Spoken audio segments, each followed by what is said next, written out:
Mana laushkaga hozir qo'yildi. Mana 2 minut oldin qo'yildi, mana qarang. Uchib kelayotgan olma qurti, olma meva qurti kapalaklarini erkak kapalaklarni uchib kelish mana.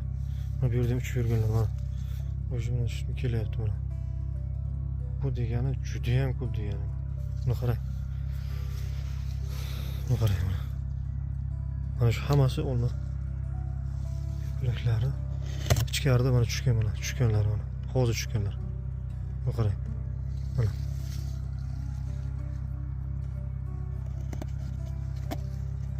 Xuddi chigirtkada uchib yuribdi. Chigirtka. Mana qarang.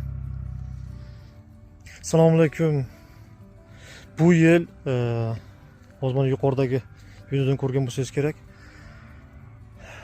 Olma qurti kapalaklari juda ham ko'p uchyapti. Hozir shu samarali laushkalar bilan shularni biz aniqlayapmiz hozir.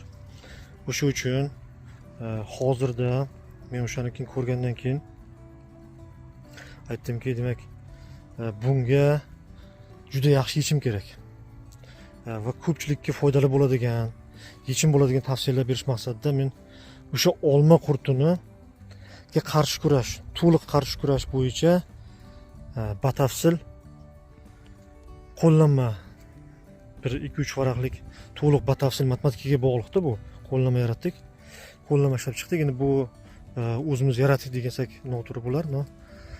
O'sha ustozlar tavsiyalari 10 yil, 12 yil davomida shu olgan bilimlar bilan bu narsani ishlab chiqdik. Demak, shu narsani hozir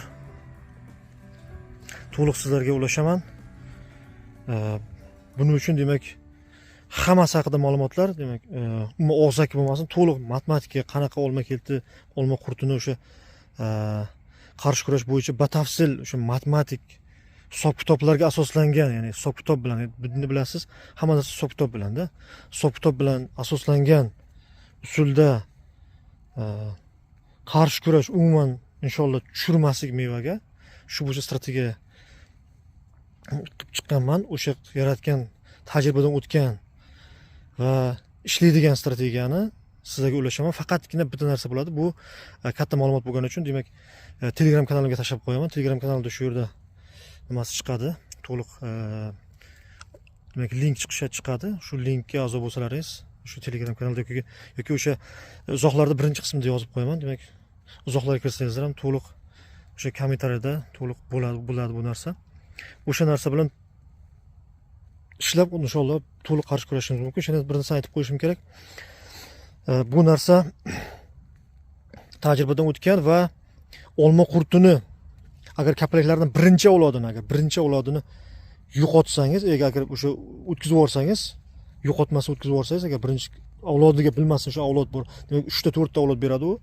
O'sha 3-4 ta avlodidan birinchi avlodini o'tib ketsa, agar siz vaqtdan yutqazib qo'ysangiz, bu degani sizda minimum 10%, 20% olma qurti har bitta mevada, deylik, o'sha 20% mevalaringizda olma qurti uchrashi mumkin. Demak, o'sha uchun juda ham e'tiborli bo'lish kerak. Juda ham kurashish muhim bo'lgan narsalardan biri shu erta bahorda. Hozir men ko'rdim o'sha narsani. Demak, kapalaklar juda ham ko'p. Avvalgilardan juda ham ko'p. Bu degani ko'pligi qanaqadiki, o'sha bu sizga to'liq muammolarga uchrab, siz bog'ingizda hosilni butkul zarar bo'lishi ham hech gap emas. Inshaalloh unda bo'lmasin. Hammaga foydali bo'lsin degan maqsadda hozir ko'rib birdan xayolimga keldiki, demak, buni to'liq hamma bilish kerak, qilish kerak va sifatli, yaxshi mahsulot yetishtirishimiz kerak. Inshaalloh kanalga obuna bo'lingizlar, kuzatib boringizlar. Foydali ilmlar berishga harakat qilamiz. To'g'ri, bizning kanalda endi doimiyga men masalan deylik ko'p vaqtim bo'lmaydi.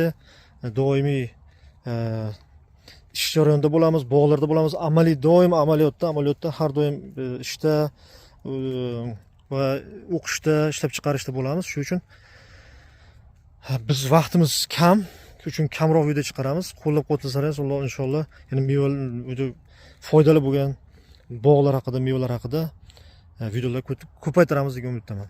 Sog' bo'linglar, salomat bo'linglar. Rahmat.